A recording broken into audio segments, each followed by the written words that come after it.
And 3, 2, 1. Yippee-Ki-Yay, mother. Welcome to the party, pal! Come on, Mr. Frodo. I can't carry it for you. But I can carry you. Come on!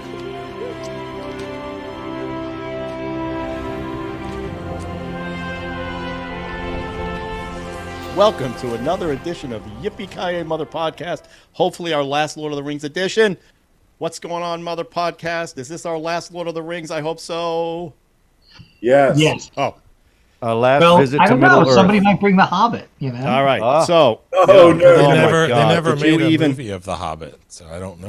Oh, all right. Well, here's what we're going to do. Tonight, we're doing the last installment of our Lord of the Rings trilogy extravaganza, and we're going to do, Return of the King. Mm-hmm. And Chris has brought this film, and he's got a lot of cool facts he's going to tell us since after the last two, I think we've talked about all the battles we can talk about and giant monsters, but I'll leave it up to you. Yes, But I have a little announcement. Uh-oh. Because I saw this movie 2 weeks ago, I don't remember anything. So I have invited in a proxy to help me who's going to join us. And he's a nerd like you guys, loves the movie. As a matter of fact, last weekend he was in New York City to watch the orchestra play for the Two Towers. Awesome. Oh, wow. I'm waiting for him to jump on. When he jumps in, I'll introduce him to you guys, and we'll get rolling. Petrucci? So basically, there he is. Hello, Nick. What's going on? Hello. Welcome aboard. I like your map. Nerd alert. Thank you. You like that? Love it. Nerd alert. That's awesome. So, because Nick is here, I am going to say nothing. Nick is my proxy. Isn't Whoa, that isn't wasn't the that agreement we just had. Perfect. Absolutely perfect. I may drop in. Who knows? Yeah. I may say something. I don't know. Welcome, Nick. We got a bunch of old white guys, and I brought a young white guy in, so this is perfect. All right. Gotta have some diversity, right? Right. Thanks So, for having me. yeah, you're welcome. Thanks for thanks jumping for in. being here, Nick, Yeah. Chris is the expert today on Return of the King. Yep. So you address anything to him, right? Okay. So What's let's with the open it up. Magneto mask? So Closest thing I had to a Lord of the Rings helmet. So I Got guess it. because that's Ian McKellen. Who was in that? That was my guess. Sir. Was Ian McKellen. Sir Ian McKellen. Sir that's Ian not McKellen. Ian McKellen's helmet, though. Okay. Comic accurate. All right. So here we Oh, go. okay. Let's Okay. Chris, lead Yeah, us down so- this path, please. Yeah, Take sure. us to where the So- ring got dropped off.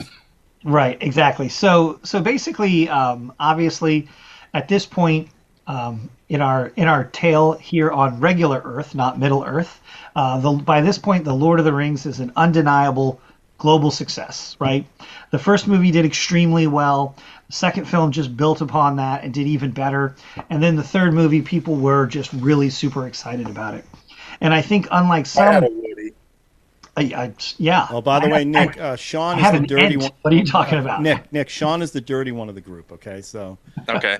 Can't tell that from there. I thought that was my role today, but that's okay. no, please. Okay, Chris, But- I'm sorry. Go ahead. No, it's totally fine. So one of the things, like I said, I think by this time people had, it had really built. And I think the idea of having 1 year between each one, as opposed to say 2 or even 3, kind of made it perfect, because this is at a time where, DVDs were still a thing and they were very popular. And the DVDs usually came out in the summertime. The extended editions came out in the fall. And it was almost like a perfect setup for keeping the excitement going for the next one.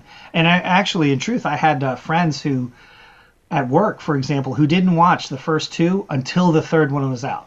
They watched the first two on like DVD, and then they went and they watched the third one in the theater because they just didn't want to wait. Like, they were willing to wait before they got into it, and then they waited at the end. Chris, So the this first two films came out in DVD before the third one was released. Oh yeah, yeah, I they don't came out. remember that. Yeah, the extended editions came out on DVD as well, and leading up to the Return of the King, they actually released both extended editions in the theater. Yep. Like the Fellowship of the Ring was the week before, and the remember Two that. Towers was 2 weeks before, and then 1 week before. So I got to see both of those in the theater, kind of leading up to it. I did not. I wish I would have thought to do that. You lucky guy. Yeah, and they were at the Senator, which Yeah, I caught the Two Towers there. It was so much. The extended. It was so much fun. Yeah, And Nick, the Senator, just to give you some context, because I mentioned that a lot here. It's an old school theater built in like 1938, holds like 900 people. So it's kind of like, while it's not technically like a movie palace, it is a huge theater. Anyway, Was it packed for both those extended editions? honestly, the extended editions, not packed. There was plenty of people there. I would say there were hundreds of people there when I went to see them, but it wasn't packed. But I can tell you this: when I went to see Return of the King, I think it came out on a Wednesday. I think I may have seen it on that Friday. It was almost sold out. It's really hard to sell that theater out with 900 seats. Plus, it's also not near anything. It's kind of in the middle of nowhere. Like it's in a North Baltimore neighborhood. Because in the old days, a 900 screen theater was that was a neighborhood theater. Anyway, this is all beside the point. The movie's great. So it kicks off, does unbelievable business, and interestingly enough, it was nominated for 11 Academy Awards and won all 11. So it had a perfect record as far as that was concerned. Is Oppenheimer going to win all 13 this year? I don't think so. I don't really think. I don't know if it's going to get Best Picture after a couple I've seen this year. Yeah, it's some late ones. There's some Flowers competition. and a killer. Yeah. I think that one might, but those other two. Anyway, we'll There's talk some about good that ones later, out this year. Yeah. But so anyway, this is kind of the culmination. And the one thing I remember, especially even after the first film, I felt this because the first movie got nominated, for Best Picture and Best Director, a lot of stuff, but it only ever really won for like visual effects and things like that, costumes maybe, and it just felt like they were just waiting around for the third one to give it everything. So if you had a great movie that came out in 2003, sorry, buddy, it was too late. You didn't have a chance. But that being said, I think one of the great things about this movie is that it really delivers. I think as a final chapter, it completely delivers. Even if you look back and say like the original Star Wars, right? And Return of the Jedi is great. I love Return of the Jedi, but there are some things, even as like when it came out when I was a kid, there were some things I was like, yeah, the Ewoks are one thing, but even like the idea of reusing the Death Star, I mean, that felt a little rehashed even back then, even though it was a great sequence flying in. Anyway, I think the reason why this one really kills it is because it delivers every which way. And what's great about it too is that you have the two main storylines. You have Aragorn's storyline and you have the Hobbits. And while they're kind of connected, they're happening at different points. And like Drew mentioned last week, the way the books are written in actually 6 parts throughout the 3 books. And they will literally tell like Frodo and Sam's story, stop, and then it'll go back in time and start with Aragorn's story and with the others. I say Aragorn's story, but with all the other characters. I think they did a great job of cutting it in back and forth, but also letting enough play out. It's just hard to describe. It's just one of the most exciting endings of a movie ever. And like, it's not only very epic, but it's also very personal. Like I love in the fact, and obviously I'm going to spoil this, but I love in the fact that it's, and I don't think people give this enough, they talk about it enough. The fact that Frodo loses. Like, the fact that the ring even gets destroyed in the end is pure chance, pure happenstance. Frodo decides he's not going to do it. He's come all this way, he's fought it all this way, but he's not going to get rid of it. He's going to keep it for himself.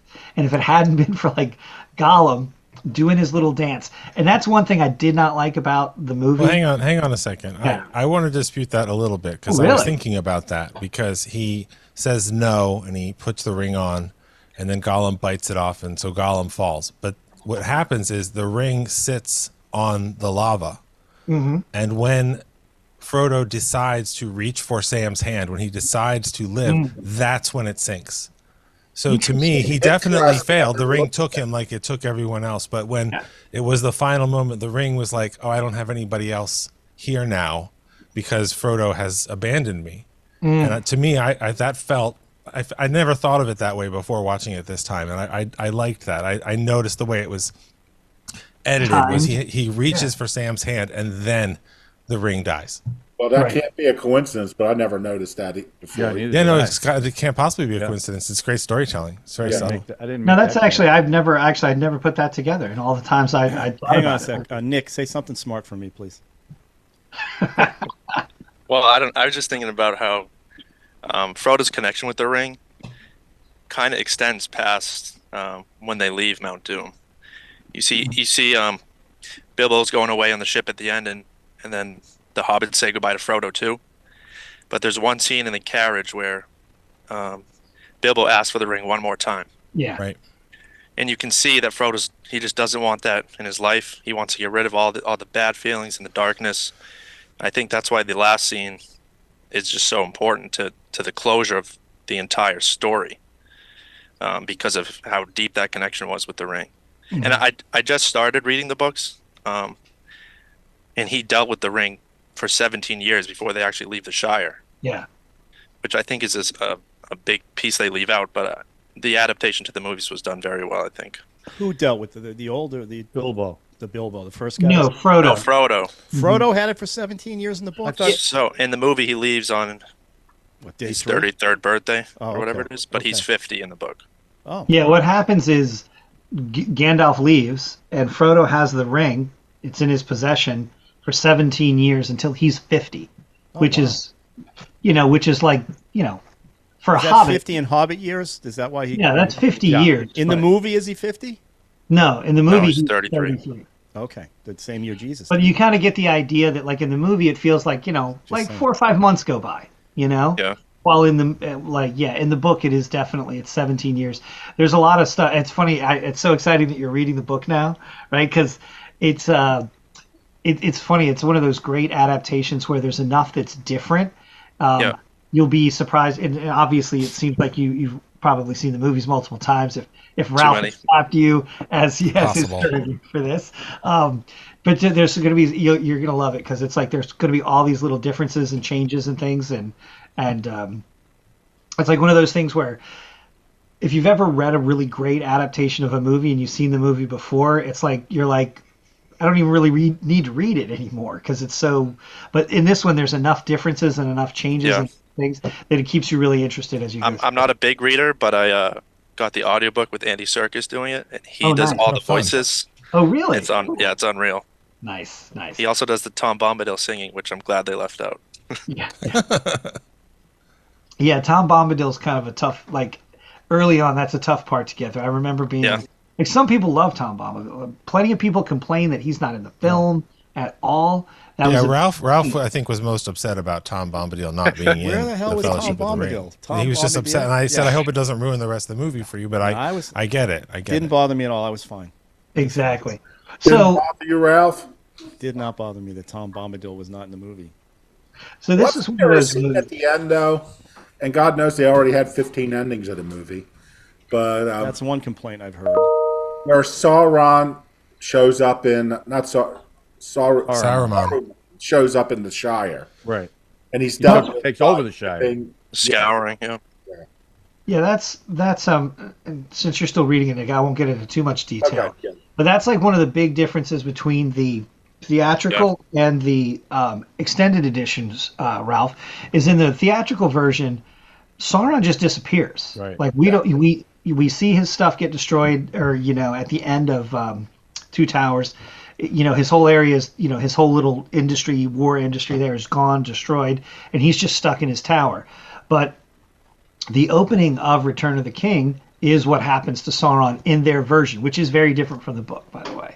It's completely different, in fact, of what happens. But so I've kind of gone on and on. But like, I think one of the things I do want to say is like, this movie, I think what happened there, it was a case of just it delivered. And so unsurprisingly, like the Academy just said, you know what? We've kind of stuck it to these other two films. I think those other two movies probably should have won more stuff than they did to stand on their own as individual pieces. But I think it was a very much a case of, we're just going to wait till the third one comes out to give it to it as opposed to everything else. Well, But, did they not? Did they not know what they had on their hands? They had to have, right? It was a huge hit from the start, wasn't it? Those It movies. had or not? both Yeah. movies had a lot of nominations. But then again, Who knows? Two. Film 3 may have been The Godfather 3. You know what I mean? Yeah, you don't know till Well, you that's know what I'm saying. something Most meets the third audience. movies, like you talked about Return of the Jedi. Mm-hmm. But I guess my question is, was the audience building as these movies were coming Yes. on? Were they Oh, building, yeah. pulling along more people? Interestingly enough, that's one of the things that's kind of interesting. If you look at the box office receipts, each movie made more than the one before, and in most cases, most movie trilogies, it's the exact opposite. There's a certain diminishing returns each time you put out another version or another sequel or whatever. Usually it steps down a little bit, but in this one they actually started getting bigger and bigger. And I think it was a case of people were if they didn't see Fellowship in the theater, hey, here's the DVD. They say it, oh, that's great. Oh my gosh, you mean the movie's the sequel is part 2 is coming out in 4 months?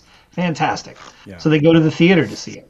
No, Not to they were mention selling more a ton of books. Yeah, that's what I was It gonna did say. help. More people reading the book too. Rereading it, and new people Yeah. were reading it for the first time after seeing the film. Yeah. And it did help that these didn't take 3 years before, Yeah, That was the smartest move they did, was filming them simultaneously. And that was Exactly. brilliant. huge investment and really paid off for them. How far apart were the Star Wars movies released?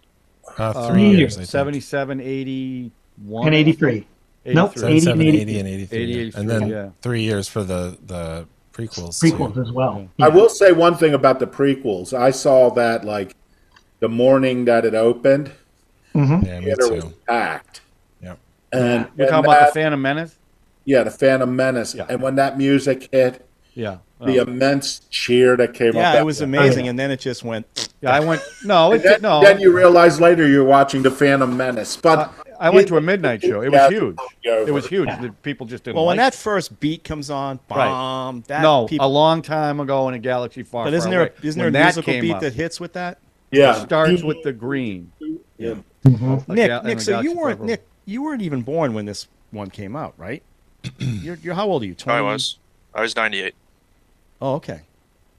I Well, you were 3 I when it think came we out. saw. but- I think my family saw Two Towers in theaters, but I don't remember. I just have memories of the Nazgul screaming in my ear. But The who screaming? that's the dragon, Ralph. Oh, the Yeah. dragon. The Nazgul. you knew that, Ralph. You knew that. No, I did not actually. What were the animals that they were riding in this one?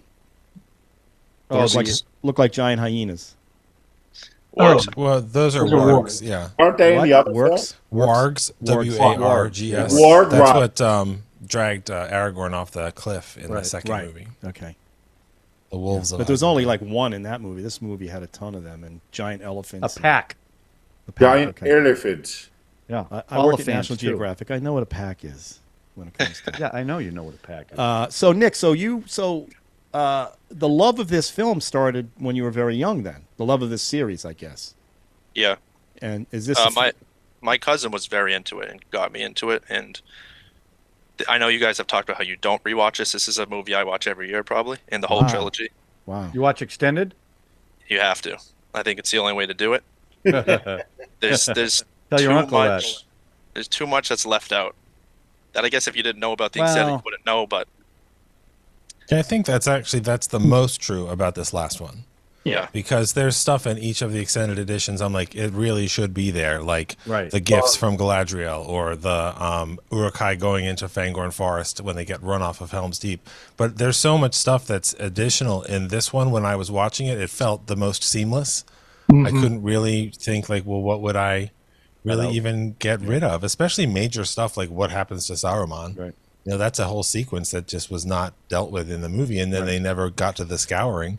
Yeah. And then a lot of stuff changed, and I remember watching Two Towers and being excited, and I tried to avoid anything before I saw them, and excited that Shelob was going to be in the second movie because she's in the second book. And then she wasn't there, and I was both kind of bummed and also anticipating, well, that's obviously going to be huge. And when you finally see that giant evil spider with the little baby teeth, it was so satisfying. And that was another big change that I think worked the same way. They didn't have the scouring. They moved stuff around. It all works. Yeah, this third one upped the ante and all that stuff. Like Sean always says when he talks about these films and Peter Jackson, the gigantism, and all the the giant. That spider was a huge. That was set piece. terrifying. That spider was terrifying. If it was The in Harry the Potter Hobbit movie and was out King at the Kong, same there would have been time. 5 of them that size. Right. Well, the Harry Potter movie that has giant spiders was out at the same time, and they were a great effect. But I mean, Shelob was actually terrifying, like Yeah. really scary. Especially that shot when you think he's gotten away and the camera tilts up and she's stalking him from above. Yeah. I mean, it's just incredible, and that delivered what I wanted to see in the movie, because that was one of the most intense parts of the book that I had remembered reading. So, of the second book. Okay. Again, Nick, say something brilliant for me. Anything? Well, Anything? I just want Anything? What did I circle miss? back to Sauron's death at the start of the film. I can't remember the last time I watched the theatrical version, but how do they explain how the Palantir comes to Pippin and Gandalf? He just literally sees it in the water. Yeah. Oh. There's none of that part of him dying and getting stabbed. None of that happens in the theatrical version. It's like they're there. I think the guys, the hobbits say Isengard is under new management, and they talk to Treebeard for a minute or two. Yep. And Pippin kind of looks down and he sees it in there and he picks it up. And Gandalf says, give that to me, basically. And he's like, later on, he's like, I got to look at it again, the whole sequence. Because that final scene with Grima at the top I feel like can't be left out. Yeah, you wouldn't know it was missing if you hadn't seen it. But I mean, it's just great. And that's what happens in the Shire as well. I think that, as far as who gets impaled and who gets shot with an arrow, I think it's the same things, but it's not on the top of the tower. It's in the Shire after Saruman has, been burning it. Mm-hmm. So they didn't take away the spirit of the fate of those characters, which I thought was good too. Yeah, it's like I said. I mean, I think the key thing here, and Ralph, you're like, how many more battles can we talk about?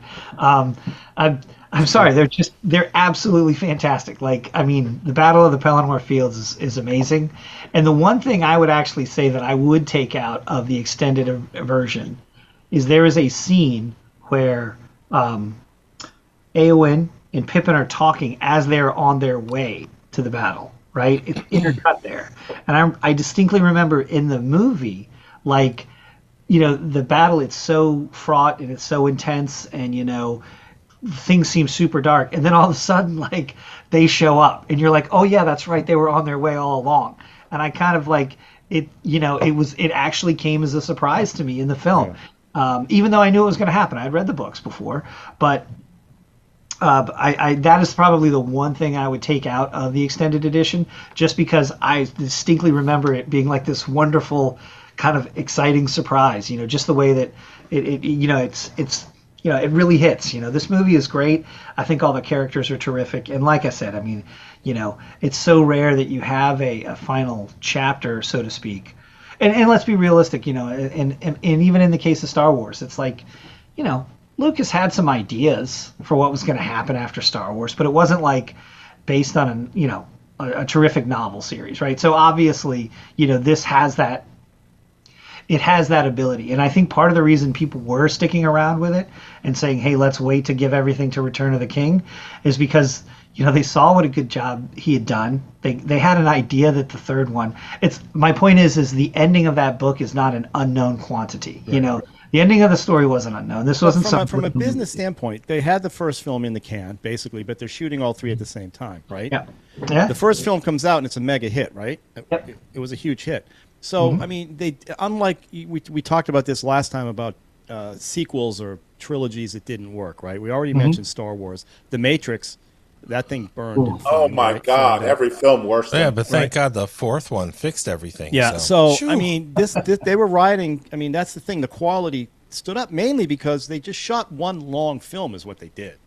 Right. And then broke it into 3 different movies. Well, it's also what they had to start with. I mean, right? No, they had the book. They had the book. books. By the way, most talking trilogies about have to come up with spoilers. stuff on their own. Yeah. I mean, the Indiana Jones third movie, I think, was a great way to end that trilogy. Thought so. That would have been perfect. That then. was excellent. I didn't mind Die Hard's third one. I thought Die Hard's I third thought one was that good for that was great series. too. Yeah, but it wasn't. I mean, but it wasn't like. I mean, you can't compare it to this third one. No, I'm not comparing. I'm just Godfather 3, So yeah. Oh, but I do want to say about spoilers. We were talking about Gandalf dying at the end of the first one, or seeming like, oh my God, Gandalf died. So even if you hadn't read the books, you knew he'd be back in the Two Towers. I didn't realize this till I put up my blog about the podcast. Gandalf's on the poster of the Two Towers. It's like three of them all together, and one of them's Gandalf. So it's like, if you thought he was dead and you saw the poster a couple months before, hey, wait a minute. Isn't he dead? Well, but he's not. I mean, he's Gandalf the White. Gandalf the Gray fell, but Gandalf the White is who's back. It's not the same. So. Yeah. Exactly. You see what I mean? You can make anything you want. Make it up. Well, it's great when it's a fantasy. It's not making it up. That's what they were called. The lore just goes right over Ralph's head. Yeah, it's funny. Yeah, Ralph the lore. That's what I mean. I don't like the lore of all he this. He can't get past the hairy feet. Look at the map you have behind hates the hairy you. feet. Feet took them hours to put on. I know. The feet, what? The hairy feet. You just hours to put on. Yeah. Yeah, I can't get. Can you imagine the trailer that was the walls were just nothing but feet, just nothing but silicone sheaths with hair on them? Because they must have gone through them like crazy. I know. Oh man, I'm sorry. So Ralph, but okay, now you say that you've forgotten a lot of this, but at the same please time, address Nick, please. Please address Nick as your. But no, because Nick obviously has. Ralph, I'll have the answers. That's the thing. He has the affinity for the I know when they said job. Shelob, your eyes went back in your head. I thought that was. You know, I thought that was the film. I thought that was the elf. I thought that was Kate Blanchett. Yeah, that was the elf. That was elf. That's Galadriel, obviously. I had no idea that the spider had a name. Okay, Chris, what were you going to ask me? I'm sorry. I was just going to say. So you said you've forgotten it all. Like I have. But when we talked, except for Sam. Sam's a hero of the piece. 2 weeks ago, you seemed pretty positive about the film. 2 weeks ago when I saw it, after watching the other two, I was invested in the film. I have since forgotten about it since that day after I saw that film. Okay. Now, I was impressed with the journey. I thought Sam was great. I thought he was I know he's not the unsung hero, but for me, as the character, he saved the day for everybody. Now, again, the physics and all the stuff that they survived, I can't get past that, but whatever. It's fantasy, so I can do it. So, yeah, after watching the other two and having to watch the third one, I thought the third one was good. But, I mean, I didn't get caught up. John was all talking about the ending where he mentions "you're tall to us" or whatever. No, that's not even close to the line. That's really you're tall to us. It's not the line, Ralph. You're what's tall the line? No, shorties, you're awesome. That's not the. That's short the people got no Ralph, did you just bow make that up? To no one. What did he say to him? He said, "You bow to no one." Okay. Meaning they're as tall as everybody they are. gets down. It's metaphorical. Everyone bows to them. And he calls them my friends. Yeah. And you believe it because you've seen them all become friends, torn apart, brought back together. That's like one of the big crying moments of the movie. It's ridiculous. And by the way, Viggo Mortensen, a little teary-eyed. Viggo Mortensen, I don't think gets nearly enough credit for him in this film, considering Really? he was a last-minute selection. But I think about some of those scenes with him, and the one that really sticks in my mind is when they're at the Black Gates, and they're completely outnumbered, and they're just trying to distract so Frodo can get rid of the ring, and he turns and mouths for Frodo, and then goes by himself towards that giant group. I'm getting a chill up my spine just thinking, and Gandalf gives him that look, for Frodo. I just love that scene. He was so good in this film. Right after that, the first two to run out are the other hobbits. Yeah. That's right. Right. That's right. Yeah. So I love that. Point. Because he was like, we're gonna die, but we're gonna. Are they gonna die? Did they die? Well, that's They would have. That's the way the scene was played. If Frodo had the failed, ring, if the and ring- Gollum hadn't bitten his finger off and fallen in the then they lava, would have been overwhelmed with. Yes, they If would have Sauron lost. wasn't distracted, So by what thank was God going on at Sam the was Black there to Gate. save By the way, did Frodo. anyone see the scene that they actually did shoot when Sauron came out instead of the voice of Sauron? They actually filmed the scene where a physical manifestation of Sauron comes out in that very scene. Oh. And Yeah, when well, he you cuts, know my when preference. when he kills Sauron, that's when the big crater forms after they kill Sauron right there. It's a really interesting scene.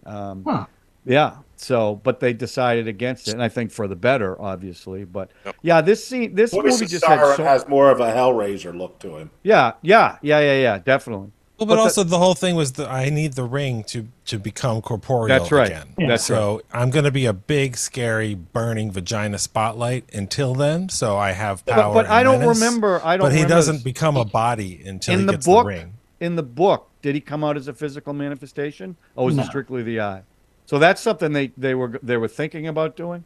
Well, the way they do the eye in the movie is definitely like this is how we'll interpret it. It's very ethereal in the books, and you read the books and you go, okay, I know what it looks like because of the movie, right, but there are a lot of different ways you could see the eye on the Tower of Barad-dûr and all that kind of stuff. Well, the truth is, I love the way they did it. You can't read the books now without seeing these actors in the No. roles. I mean, when you're reading them, course. you're hearing their voices. You know what I mean? Yeah. Except for Tom Bombadil, exactly. Except for him. Yeah, exactly. No, as somebody who had never seen these, the only two actors other than the guy playing Frodo and Sam Elijah Wood. was Yeah. Viggo Mortensen and Sean Bean. That's who I knew. Obviously McKellum, Sir McKellum. No, Ian Christopher McKellen. Lee. No, John not for me. Noble. What's that? By the way, that's the other thing. John Noble. That's the other thing about this. Each film brought new characters on and great actors to play the roles. And in this one, I thought John Noble was great. He was the guy that was trying to burn his son at the stake. Yeah. Denethor, yeah. He was wonderful in this. But they did that in every movie, so it wasn't just the same cast. They brought in heavyweights too. You know what I mean? So it wasn't like just we'll just fill it up with somebody. They got good people playing the roles. So I thought that was interesting too. I always thought it was a good scene as he's like on fire and he runs and he jumps off the thing. Yeah. And Gandalf's like, thus goes, him, the son of this, the son of that, the son of this. Denethor, son of Like, is he Icthelion. being a smart ass or is he really thinking like it's... Yes, he's being a smartass. That's the end of the stewards, but that's okay because yeah. I don't know if you guys know this. The king's going to return. Yeah. That's the Hail to the king, baby. Spoiler. Hail to the king, baby. I think about the actors.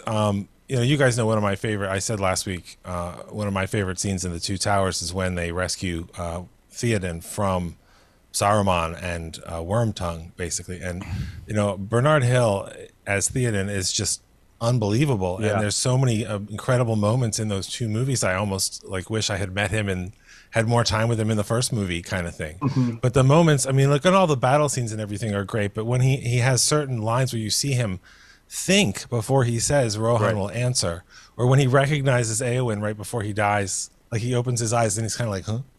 It's just the skill of these actors is just incredible. And everybody that wasn't in that was in the Harry Potter movies at the same time, I guess. That's right. I think one of the great moments of his is when it looks like they had won the battle. Mm-hmm. And then the Oliphants come. Another army's coming. Yeah. Looks and it's like, get on me, refight. Yeah, he looks like he's gonna cry because you probably would. Yeah. Yeah. That was a great moment.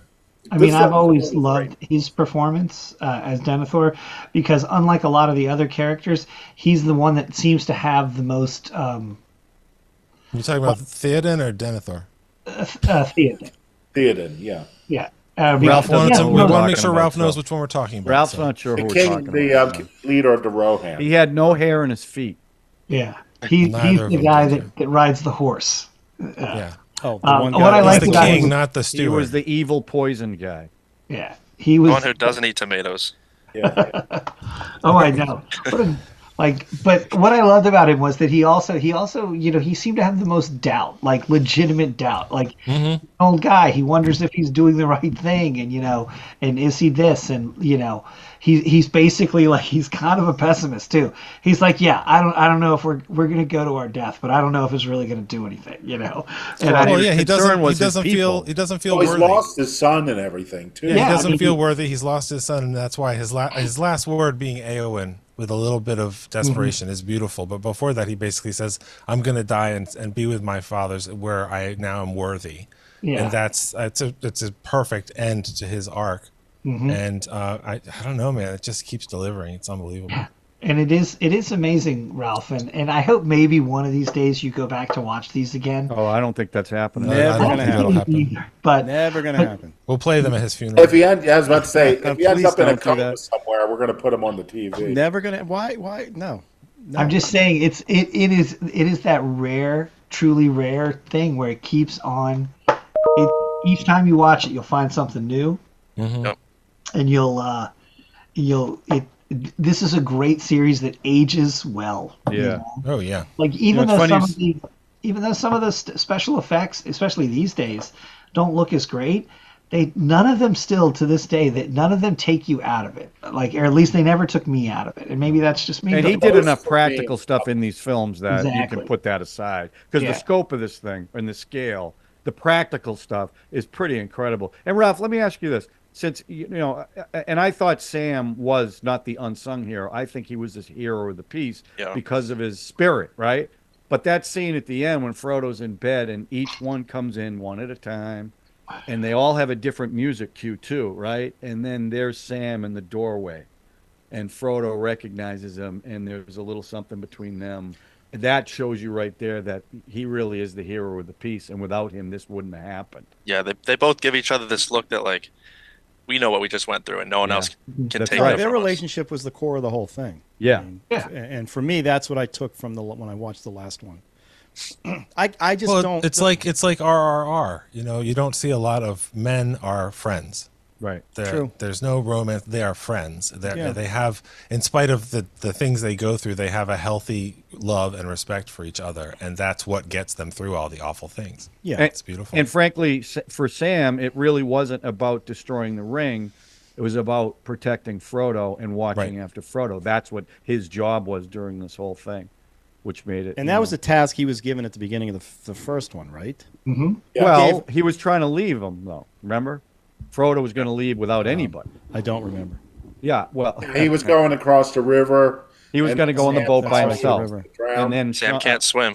Yeah, his that's character right. Sam almost fell in the drowned. water. Trying And to that's go after when him. Sam reaches up and Frodo grabs him, and then that's what's reversed at the end. At the end of the No, not cliched at all. I can't carry the ring, but I can carry you. Well, that's nice too. Man. And by the way, one other thing. Up the mountain. Frodo, Gollum, again, a fully realized digital performance. It was Amazing. it's just incredible, No question incredible. about that. And you know what? This is at the beginning of motion capture like that, Yeah. and it still looks great. Yeah. You know, they could probably do it better now, maybe, but the performance, I mean, that's it. You forget you're looking at something that's not real. You know what I mean? And I give credit to the actors too for playing it the way they played it. You know, so that's something that is and it plays a big role in this with all the duplicity, and ultimately ends up being the reason why the ring gets destroyed. So that's another thing. You know, that's why I have Sting. This is not the toy one. This is a real replica. What does that Please mean? don't hurt yourself. What does that mean? That's I mean, I have a toy one that lights up. That's Ah. plastic. This is That real. one only lights up near orcs. Chris. This is metal with the scabbard, with the runes on it, the elven runes. What do they say? Don't cut yourself. Probably. Yeah. So I'm very careful with it, you know. Oh, this movie also has one of my favorite directors cameos of all time. Oh yeah, when he gets Peter Jackson. I don't know if gets you saw this, shot. Ralph. When you meet the Corsairs, the pirates that are the villains that the Ghost Army takes over, and they arrive. When they first take them, Legolas shoots the captain, who's this big, fat, sloppy guy. That's the director. That's Peter Jackson. Oh, really? well, wait, Big no, running around wasn't shot. He was Peter gonna Jackson. send a warning Peter shot. Jackson was to the left of the captain. He was behind him. He's the guy that got hit by the Yeah, arrow. he's the guy that gets Yeah. shot. Though. Yeah. Yeah. There was a bunch of cameos from production people in that particular scene. There was a few. Oh, more, really? too. That's Yeah. how they bonded, and they wanted to give everybody a A shot, yeah. Listen, if you've never watched a making of, this is this whole series, because the way they shot the making of this, like the Hobbits all had their own cameras and did their own thing. Peter Jackson was filming everything behind the scenes. It's pretty amazing to watch the way they did this and the kind of commitment that they all had to have, and frankly, the love they all had for each other that absolutely shows up on screen, and you And can still see do. it. Yeah, and that's right. They still do Comic-Cons together too and podcasts. But Yeah. you can see the camaraderie build with every film, and it's not just because of the film; it's because they were together for I think so Liv long. Tyler quit acting because of her experience on this film. Not from a negative point, but that it was such a nice experience. She could never recapture that on anything she's ever done. well, she was comparing it to Armageddon. I think, and a lot of other stuff she's done since then too. Well, but I mean, Other it was probably her best performance. So, I mean, she's not. she was She good is in a Armageddon. really I good- She's not a see great actress, the so, you cracker know. going. She's not what's wrong with Armageddon. No. The fact Filmed it got by made. the Walt Disney Company. The fact it got made is the problem. I love the Walt Disney Company. Thank you for bringing Got that it, up. buddy. We all love the Walt Disney. Thank you Oh very yeah, much. we all do. And we're I all would getting love to matching work for the Walt Disney Yippee-Ki-Yay tattoos, just like the I cast think we got should do that. matching runes. I think everybody at Nat Geo should get Nat Geo tattoos. No, I'll do the Yippee-Ki-Yay before I do that one. No, we haven't said it yet, and I say it every time because it's still part of my life, like regularly. The score, the Howard Shore music. I think he won the Oscar for Fellowship and for this one. He certainly could have won it for the second one. The score is just incredible, and the extended edition gives you more score. Yeah. So that's pretty great. And I actually went to Philadelphia years ago. Howard Shore was on tour playing an orchestra, playing themes from all three films. So I went to the Mann Music Center. It's weird. Nobody wanted to come with me, but I went by myself, and I had an absolute blast because it was just like the man who created it was then playing it for us, and it was just incredible. I still listen to that music regularly, especially when they put out the complete scores. Nick, I mentioned I'm going to New York this weekend to see the Two I Towers thought you had live already orchestra. I thought you were. Oh, really? Gone. Oh, Yep, that's That this should Friday. be a good time. Nice. Awesome. so they strip out the music and then an orchestra plays the music to Yeah. the Right. film. So the film's playing up on the screen. And Extended? Yeah, it's like when I saw Rocky. I think Two Towers is my least favorite of the three, but I think the score is the best in that one. Why is By it your that. least favorite? That's Sean's favorite. They're all very close. It's not a dig at Two Towers, but You're on a podcast that reviews films, and you just said it's not the favorite. So why is it not your favorite? sure. I Thank think the Fellowship, when you get the introduction to everyone and you see the Council of Elrond, and just how you see Frodo and Sam get away from the Shire, you see the start of their journey, and I really like how they connect with everyone there. Then Two Towers, like you guys said in your last episode, I think John mentioned it. They all group. You see the new groups forming. You see Theoden come away from Sauron and all that. It just the finale of this is unlike any other trilogy I've seen. I know you guys mentioned the ones that you mentioned. I think it's very difficult for a trilogy to get better as it goes. That's true. But it was just a perfect ending in every sense of the word. Yeah, I can't 100%. think now. Any trilogy we talk about, there's no way the last film is as good as the first one. No way. I mean, no way. This one, I think you guys would argue that the last is as good as the first, if not better than the Yep. first. Yeah. But most trilogies, I mean, yeah, that's true. But Fast and this Furious. was already an existing property. So you're talking about writing trilogies, like Raiders and then a Temple of Doom. You know what I mean? You No, I have to get write it. a No, I completely get this different had- script. this had So the it's, built-in- I think it's very different. Yeah, I think there true. are a lot of, not a lot, but we're there's still looking at it as a trilogy. I mean, as Well, a yeah. film. I mean, so you have to compare it to other trilogies. Doesn't matter where it comes from. I don't think. I know why it's better. You're explaining why it's better. what I'm saying is it's harder to write an original Of course. 3 movies than it is to base it on this. So they already had a head start with the books. So you knew, and frankly, the books get better. The books get better just like the films. So it's not a big surprise that the third one is in most eyes the best one because it concludes everything, and the middle one's kind of a bridge, even though they switch the order a little bit. But to Nick's point, a lot of people didn't like it because it was the bridge to the third one. So I get that. Empire was the same thing, but I think Empire was the best out of the 3 Star Wars films. But it was still a bridge, right? I will say Friday the 13th Part 3, 3D, was better than the first film. And better than the second. It's fair. Yeah, That's fair. Okay, that's your But opinion. you know what? To me, the trilogy that was most hilarious was The Matrix, because I saw The Matrix. I had a thing called the Baltimore Film Club, and we get anywhere from 8 to 20 people. So the first one, because no one heard of The Matrix, Right. we had a small crowd. I saw it at a premiere, I think with your wife, Drew, and we saw it at a premiere. And then when the second film came out, it was at the Senator Theater, which we discussed earlier.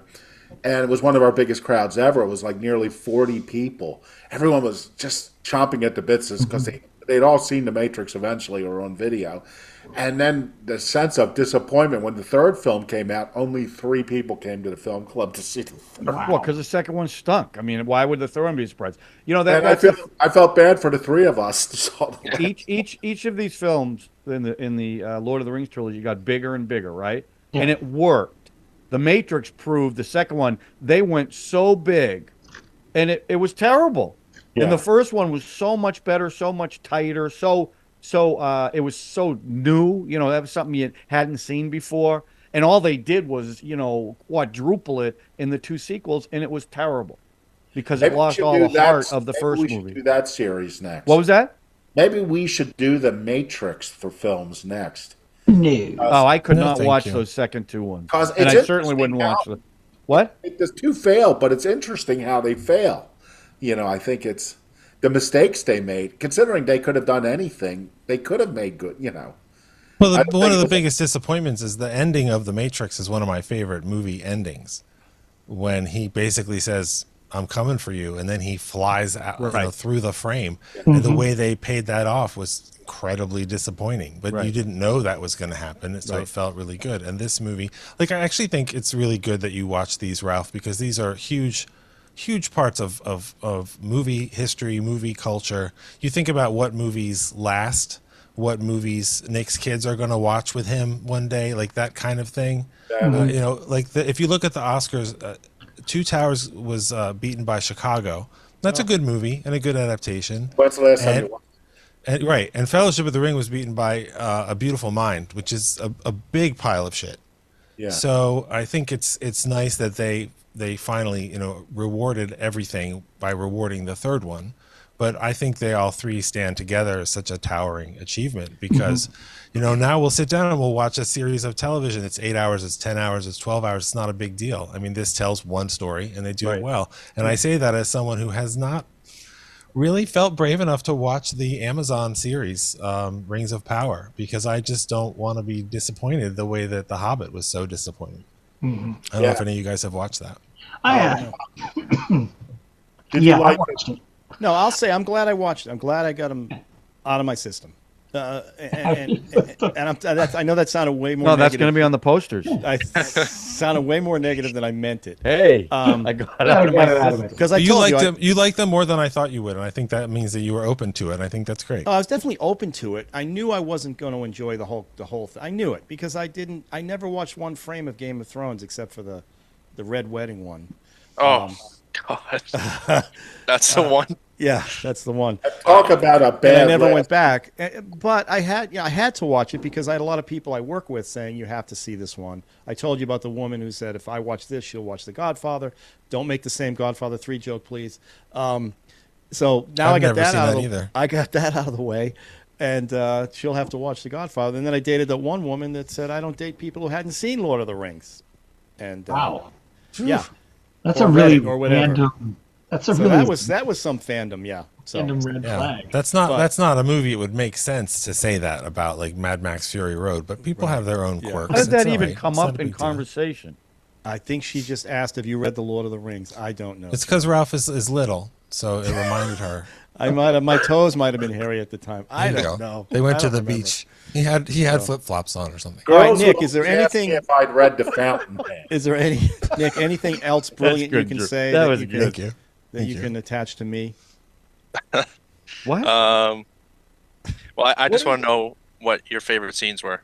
Me? All of you. He doesn't remember. Oh, favorite scenes. Scene or scenes. I know there's a lot to choose from. I'll go first because I want to get out of the way. I love watching. And don't Sean, say Legacy on the. No, I love watching Sean Bean die. That's I just. With I those was an big, amazing thick guy. Wasn't in this arrows. movie. Yeah, it took a long time for him to die, and a lot of giant arrows. Are you talking about in this film, Nick? Yeah, He did I'm add talking in about the this third one. film, yeah. No, in the third film. Yeah. Oh, That's the one we're talking about today. Yeah, we're on that tonight. We're covering that. Nick, what was my favorite scene? Yeah. Oh, I have When- no idea.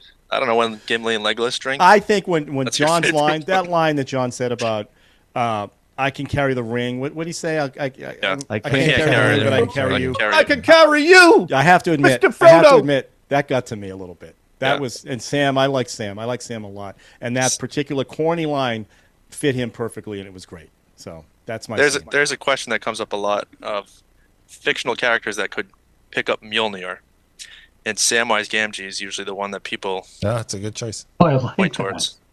I no idea what you that's just said. really good. All right, who Thor's else? hammer, Ralph. Thor's hammer. Okay, Only Like only, an actual Norse myth. only not just someone in who's worthy Disney can properties. wield it. I understand. Captain America picked it up in that. That's last right. Exactly. That's That right. was a big moment. I knew that. You're right. Other scenes, guys. Come on. Nick wants to know your favorite scenes.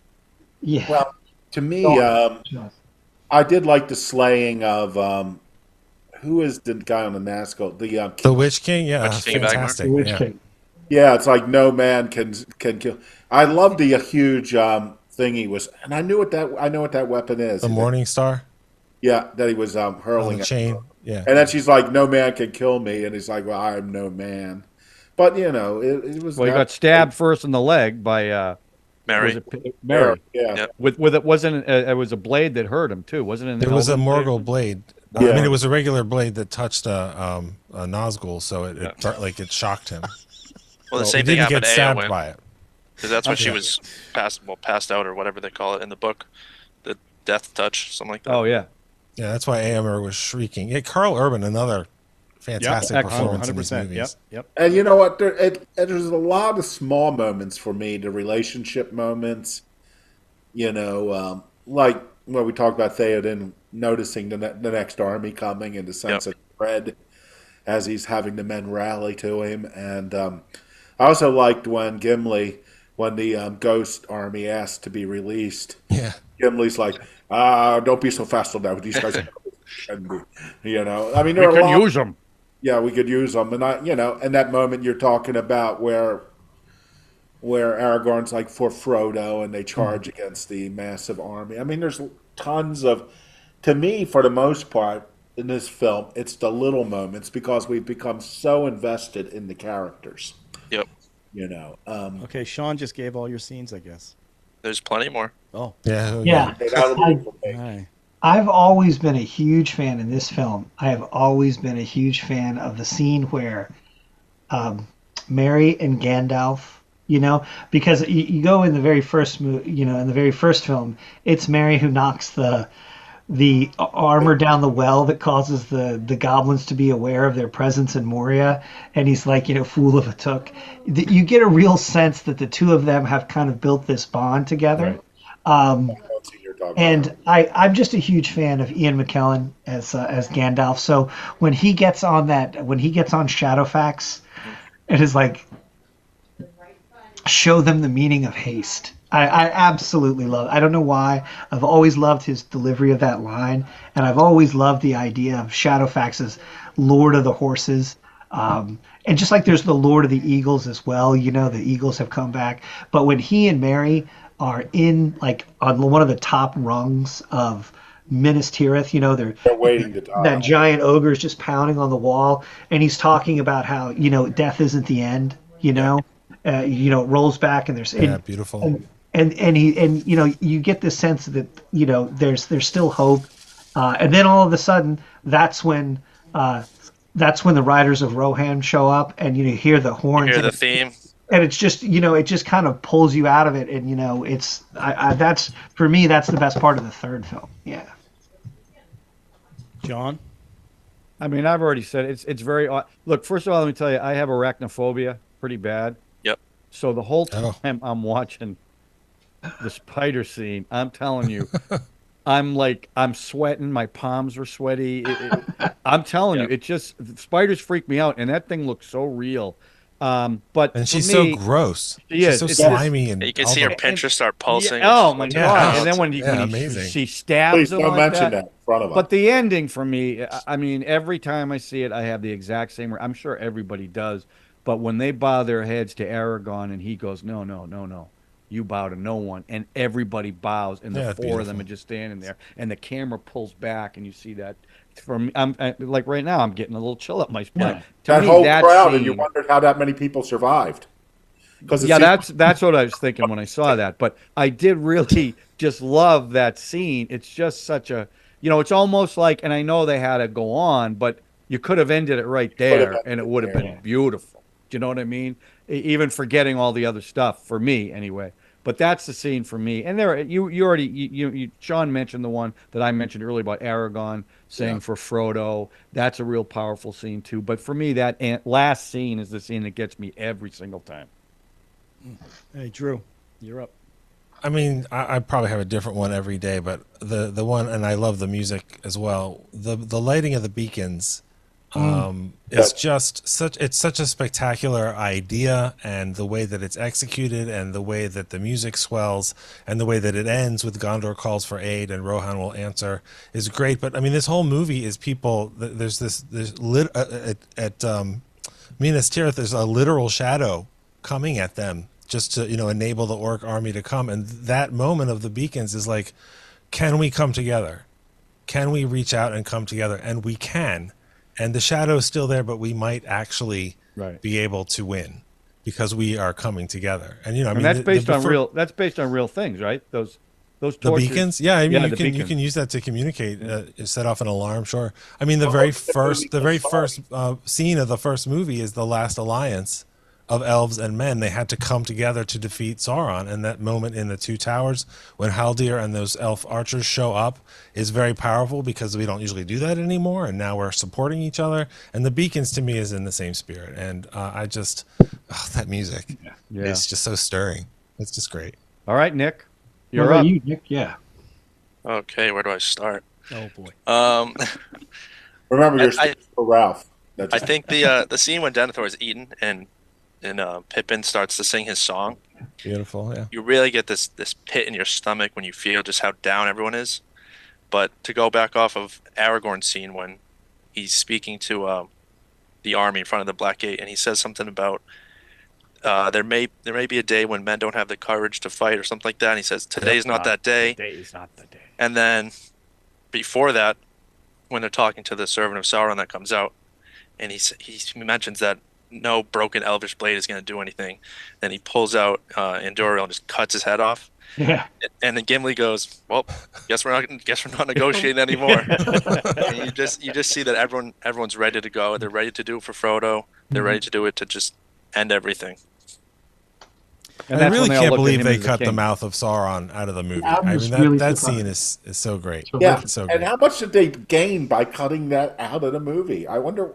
Yeah. Listen, there's a scene where I think it's at the very end, where they pan up a map, like all this stuff has happened, and they're kind of saying this happened a long, long time ago. Well, it's right after the John scene, when everyone bows to the hobbits, and then it dissolves to the map behind Nicholas. Because they're traveling back to the Shire. Is that the point was just going back to the Shire? Yeah, not they went over every place that they've been. Over all the places, Okay. Their year's journey. It's funny because I was looking at it as like, oh, these things all happened in the past and nobody remembers the past. And no, that's Gangs of New York you're thinking of. I'm sorry. Gangs of New York. All right. I mean, do we even have to rate this thing? You guys, it's just... Oh, there's one more thing. Please.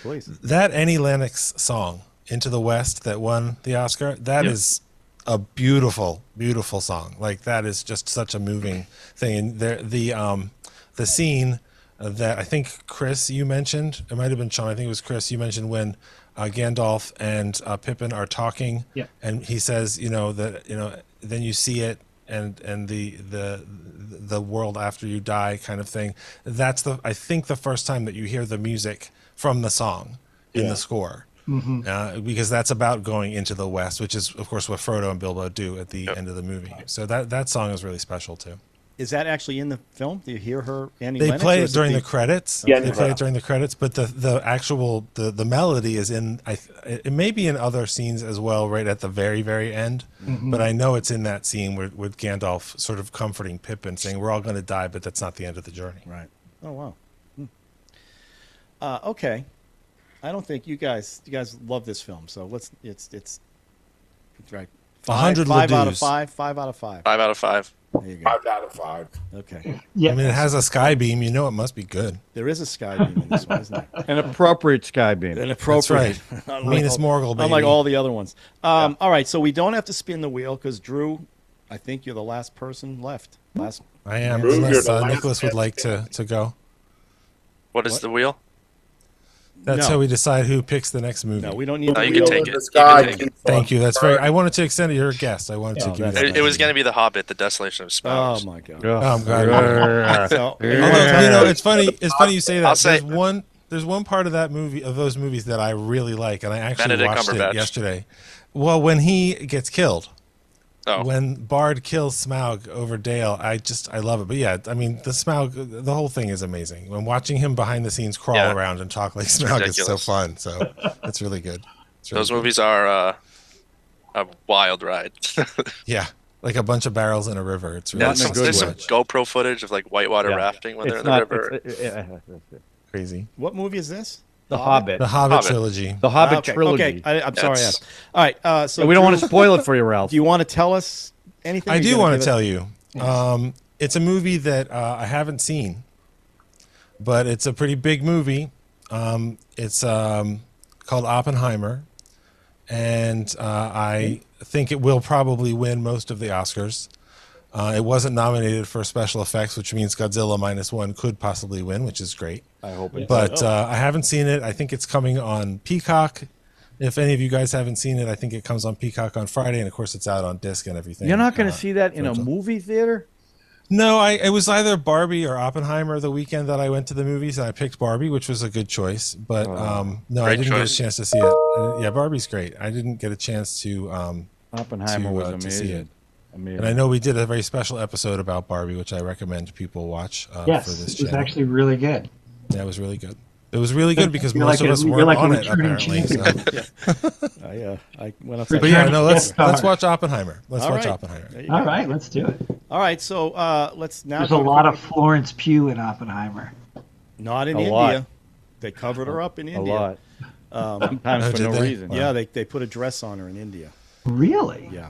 Really? CGI. Yep. They had to. All right, so let's do a quick round of what what you you watched. the Christmas movie. And of course, Nick, since you're the guest, you can go first. You're here. What did you watch this week? I watched a boring 3/4 of the Super Bowl and some pretty terrible commercials. I did not. I thought the Boston Massacre was pretty good. The Dunkin' one and the Reese's one was funny. Yeah, the Dunkin' one was really funny. Yeah. It's really the bar was low though. Yeah. I did not watch any movies though. That was the extent to my watch. Okay. That's fine. Nice and quick, short and sweet. I know you like the 45-second. I love that monologue. Let's see if Chris can do that. Chris, you're next. I have watched a couple of things, but the two things that I watched that I forgot. I don't know how I forgot how amazing it is, but I rewatched L.A. Confidential, and that's absolutely fantastic. I mean, it's so good, and it's one of those things where it's like. It kind of fired me back up, and even though James Ellroy, I've read a couple of his novels, including L.A. Confidential. He's crazy, but his novels are really good. Like, it's one of those cases where you're like, I don't really think I'd want to hang out with him as like a person, and what I've seen of him in interviews, but I really like his books. But L.A. Confidential was just I forgot how, like, I don't know if forgot's the right word, but rewatched it. It showed up on Netflix, as in like, hey, just got to Netflix, and I rewatched it. It's amazing. All unknown actors when that came out. Were you on the show when we did that? We do LA Confidential way back? No. I was. Yeah, we did LA Confidential. Okay. I definitely wasn't on it. You weren't. Okay. That's a good film. Chris, have you read put that in the link, Ralph? My Dark Places? That's Elroy's. It's funny. Mom's murder. I own it, but I have never actually read it all the way through. I think I've gotten about maybe a third of it way into it. I think I need to pick it up again. I bought it when I was like right after I saw LA Confidential, and maybe I was a little too not in the right headspace or age, whatever. But no, if you read the book, it'll explain some way you might not want to hang out with him. Yeah, he's a weird guy. Yeah. It's amazing because The Black Dahlia is such a terrible movie compared. God, yeah. Confidential. Well, that's the other thing. This is another, like, L.A. Confidential is a fantastic adaptation that's very different from the book. Like, the whole shootout at the Victory Motel is the first scene. Is the opening scene of L.A. Confidential, the book. Yeah. And they both work. Yeah, so, they really do. Incredible. All right. Are you guys all big book readers as well? Not me.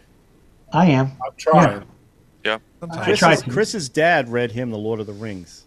Yeah, I heard that. Yeah. So, yeah. My dad was. But did he do all the voices? Not really. Not really. So he's no Andy Serkis. No. Sorry. Right, Sean. You're gonna get a better reading from Andy Serkis than my dad. We've been doing a bunch of screeners over the weekends, and I will say that the film that disappointed me most of the last screeners was Killers of the Flower Moon. Really? And then I read all, I thought the first hour maybe the first hour and 15 minutes is very compelling, but after a while, it's sort of like, it's like, who am I supposed to care about in this film? I mean, other than Lily Gladstone. Yeah. I mean, but it's like they're centering it around, Leonardo DiCaprio, and I think they're trying to make him seem like he's a morally complex guy, but he's not. I mean, it's like he's dumb. I've seen other reviewers compare him to Lenny and Mice and Men, his level of dumbness. But it's not unfair. but then you see people just loving on this movie, and it's sort of like I just read 1, 5, or 4-star review. If it was a 1 to 4 star, it was a 4-star. If it was 1 to 5, it's 5. After it's like, are people just afraid to say anything bad about Scorsese now? I mean, this film would have been terrific at 2.5 hours, probably. And I could have taken the scissors to it. Everybody talks about Thelma Schumacher, and she's a great editor. I know she's a feel editor and all, but still, if she was a really good editor, she had said, Marty, come on. You have the same problem you had with The Irishman. Maybe they should have made The Irishman a miniseries.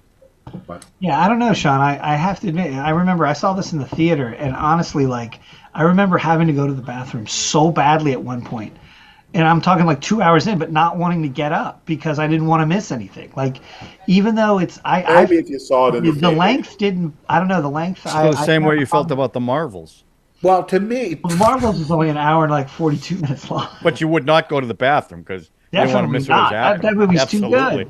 I went to the bathroom 5 times. After a while, to me, it got confusing. It's sort of like, well, what white guy is this? Who's this one murdered?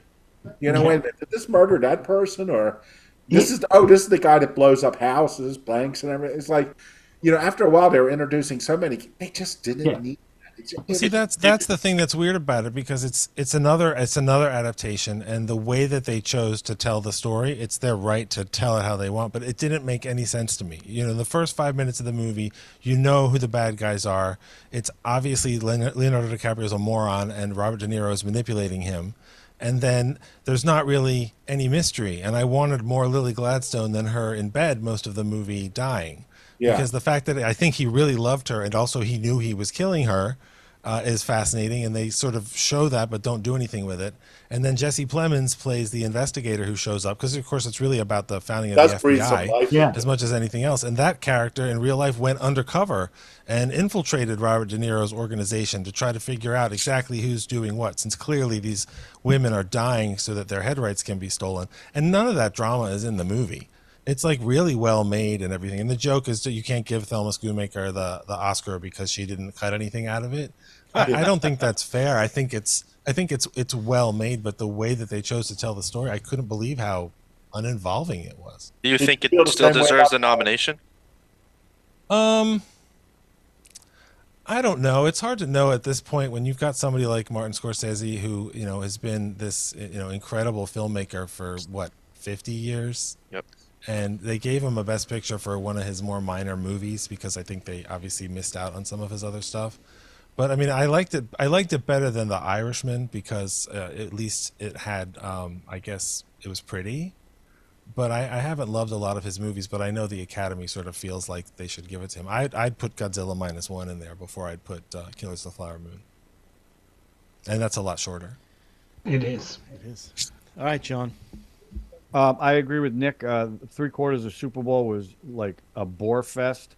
The last quarter was fantastic. And, Patrick Mahomes is a stud, man. I hate to say it because he's up there with Brady now. You have to say that. And the commercials, I think 90% of them were garbage. What a waste of money on those commercials. But you know what I watched? What? It does. Kingdom of the Apes. I thought that was a joke. Movie trailers look good. I mean, the Deadpool Wolverine, I'm looking forward to that. But I watched a little documentary on Blazing Saddles. So I watched the film again. And I'm telling you what, it's one of the funniest movies I've ever seen. It is hilarious.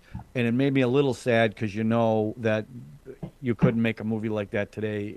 It would never get past the studios. In fact, at the time, it almost didn't get past the studios. But it is such a funny movie. And what most people don't know is written by Richard Pryor and Mel Brooks. That's probably why it's so much better than Young Frankenstein. Well, I think Young Frankenstein is great too. I love Young Frankenstein. But Blazing Saddles, it's just one of those movies. Every time I watch it, look at in the age we live in today, is it a little uncomfortable here to hear the N word thrown around? It is at the very beginning, but then you know what? Funny is funny, and that And movie you get used to is that word. no, it's not that you get used to Sean it. plays it in his backyard for 16 It's millimeter because projector. Cleavon Little do it said again. one of the actors who played Slim Pickens, Perkins, I think his name is, his sidekick, really struggled with the script because he wasn't comfortable saying the N word. And he really felt bad about it. And Cleavon Little said, "Hey, look, if you said this to me in the street, you and I are gonna go. This is a movie and we're just having fun. Don't sweat it." And they did it. But it's a funny movie. Funny is funny. And Mel Brooks, you look at his early films, he's a friggin' genius. Yeah, it didn't always last for him. No, but listen, he's got plenty in his repertoire, doesn't he? Yeah, he's no Yeah. question. And he's doing big on Broadway too. So Yeah. All right, Drew. Well, I was thinking about Oppenheimer, which again I haven't watched it, but I've seen a lot of Christopher Nolan movies and have very broad range of opinions of his movies. But I read in an interview that he thinks that Fast and the Furious is one of the all-time great action franchises. So I said, okay. So I watched Fast X, and I'm just going to read to you my notes that I took when I was watching it because it was really extraordinary. Did you do it in Vin Diesel's voice? No, because you can't understand what he says the whole movie. It's ridiculous. You can sort of hear the word family, but otherwise you have no idea. So I wrote, Fast X, what the fuck? Everyone looks too old for this shit, and make no mistake, this is shit. Alan Ritchson, Jason Momoa, Vin Diesel, it's a lot of beef. It's like Jason Momoa is trying to be Javier Bardem's villain in Skyfall, but it's really not working, and mostly he's silly colors and posing in glasses with grandma strings on them. And that's pretty much the whole movie. And it's like, 2.5 hours. And I didn't even realize this. It doesn't have an ending because they're making 2 more. So, fuck you, Fast and Furious. That's not cool. And because I sit through all of them. What I also watched was catching up on the Oscar movies, Anatomy of a Fall. Oh, I hear that. Well, first of all, it's a lot more Basic Instinct than I expected. That Catherine Trammell, writes books and then stuff happens that's in the books. Did she do it? There's some of that in there. It's very well made. But I don't have a lot of experience watching movies set in the French legal system. yeah, it's And confusing. that is wild. I mean, you can start questioning anybody you want. Yeah, you it's can sing. You You can say whatever you want. You just say whatever you want in whatever language you want. I didn't find it satisfying. I think the animal part of the story was pretty nasty, and I think the acting is good. I haven't seen Zone of Interest, so I don't know if Sandra Hüller is better in that or better as the lead in Anatomy of a Fall. But there's a bunch of these big movies that I'm watching that I am not thrilled with. I liked it better than Killers of the Flower Moon, not just because it's an hour shorter, but I didn't love it. And the one I won't talk about this week because I don't want Ralph to have a stroke, I am watching Mr. and Mrs. Smith on Prime. series? Yeah, it's great so far. A It's stroke great. because you're going too long, not because I don't want to watch that movie. Right. Oh, Did okay. anyone see Argyle? No, not yet, but I would. I like that director. That movie is getting freaking roasted. Oh, Really? yeah, terrible. Yeah. Well, I heard that. Drew blew it for me. Did I tell you guys last week I saw the documentary on We Are the World? Yes. You mentioned it. Yeah, that was yeah. great. That's what I you were just got that watching last recommended week. to me. Great doc. I just bought a bunch of Lionel Richie CDs. I don't know how much. You that's- dancing on the ceiling. I did see Anatomy of a Fall, and I'm not going to talk about it too much because Nick and his sister and I are going to, and Maria, my wife, are going to do a Anatomy of a Fall Zone of Interest combo because they haven't seen Zone of Interest, and I want to talk about both. I loved Anatomy of a Fall, and I love the actress who played Yep. Sandra Hüller, Cooler. who was also in Zone of Interest. Now I get your Basic Instinct analogy. It's pretty good because I didn't think about that. But yes, the French trial is mind blowing. It's mind blowing. It's crazy. You can't say anything about it. We'll talk about it more in the other thing. But Yep. I loved it, and to me, Zone of Interest should win the Oscar because that is a movie that sticks For with Best me. Picture? Yes. even over Oppenheimer, because that's a movie that's going to stick with me for the rest of my life. Did you see Past Lives? I have not. I hear that's my pick. good. Yeah, I have not. I haven't seen that yet either. What was it? The last Holocaust film was in foreign language a couple years ago. Son of Saul. That was really. Yeah, that was pretty intense. Yeah, this one is. You guys haven't seen it, right? You haven't seen it yet. No. Nick, have you seen it yet? Not yet. Okay. Yeah, it's an amazing film. Just from a technical standpoint, just blows my mind. So yeah, okay, good one, Nick. Thanks for jumping in. I have a question. Oh yeah. You don't mind me asking? Of course not. Maybe, I don't know. If you guys were to, my sister and I go back and forth with this question a lot. If you were to recommend one movie to someone who had never seen a movie, what would you suggest? Someone who's never seen a movie? Yeah. How old is this They person? speak English. They speak English. How old? I don't think the age should matter. Of course it should matter. You don't think the age should matter? Well, if she's 2, Yeah. Jaws. Okay, someone that you're going to be able to have a conversation with the movie that you're showing them. So a teen to adult. Sure. I'll give you, my answer is Shawshank, and it will be every time. Oh my God. Shawshank. Well, the love that movie gets is Someone who's beyond never me. seen a movie. Well, I think everybody here would agree it's Fast X, but I don't want to speak for you guys. I'm going to say The Counselor Flute. because I would like a fresh eye to look at that movie. Yeah. I would say Singing in the Rain. Oh, Nice. Fine film. Good pick. yeah. I gotta go. I gotta go. Raiders of the Lost Ark. It's so perfectly contained. It's so good, just from top to bottom. Yeah. Yeah, And I you know think what, Chris, I would have said the same thing because it's got a great script, it's great filmmaking, and the action pieces. If someone who's never seen a film, you want to get them hooked on film. Yeah. And if they were older, I would even think maybe Jaws because of the ensemble of the Oh, actors. Jaws. And the terror they create without really showing the shark. From a filmmaking standpoint, that could get someone hooked on film. But it's that's a question. That's an unanswerable That's not a question. bad. No, it's not a bad question. But I It's mean, a fun question. What are you It's a talking fun. about? I'm not saying think it's not fun, but it's unanswerable, really. I think the one I would. I Pick, just got three Well, answers, though. We Let's hear just Drew's- answered it, Ralph. You Drew's said the pick. counselor. Yeah, So there I you was go. being sarcastic. That's where your headspace is at. I think the I would one say I would pick, The Return of the King. That's not a bad choice, but you should watch the first two, so it's not. Hail to the king, baby. I would pick Mad Max Fury Road because it's the absolute peak of the format of telling a story visually, and it does one of the most important things a movie can do, which is when you watch it, you immediately want to watch it again because there's so much going on, and not in a way that you're like, I'm lost, I don't know what it is. It just completely absorbs you. It creates this world, and you realize what movies can be. And if you deliver somebody that experience, which for me is in that movie, then I think you want somebody who's never seen a movie to go, oh, I get it. That doesn't mean every movie is good, but I get it. And that's why I would pick that I one. really think that the first movie anybody ever sees is the one that hooks them on the movies. Because mine was Oliver. I remember going to see Oliver with my mother back. And when you see that beam of light hit that movie screen and that stuff come to life, I mean, that's it. And that's why you became a fan of movie musicals.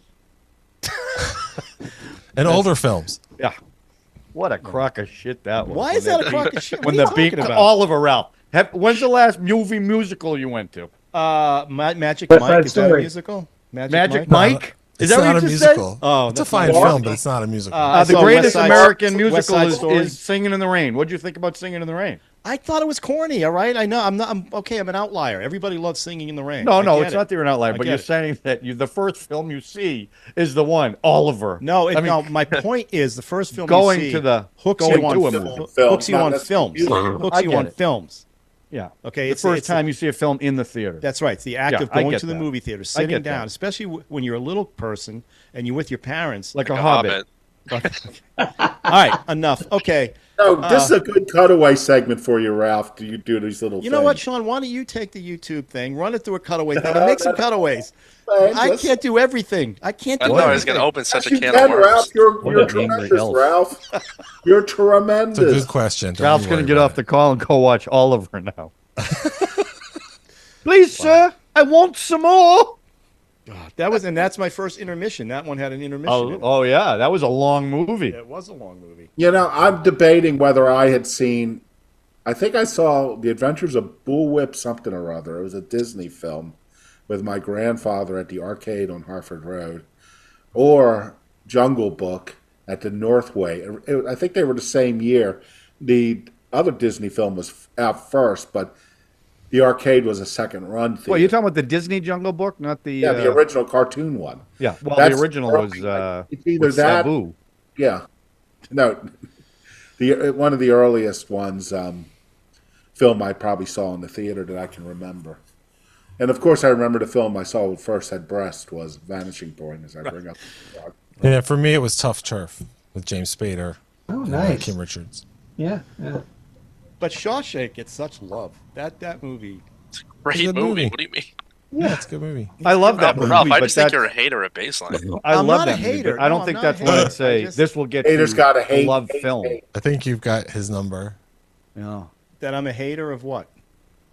What All people things like. good.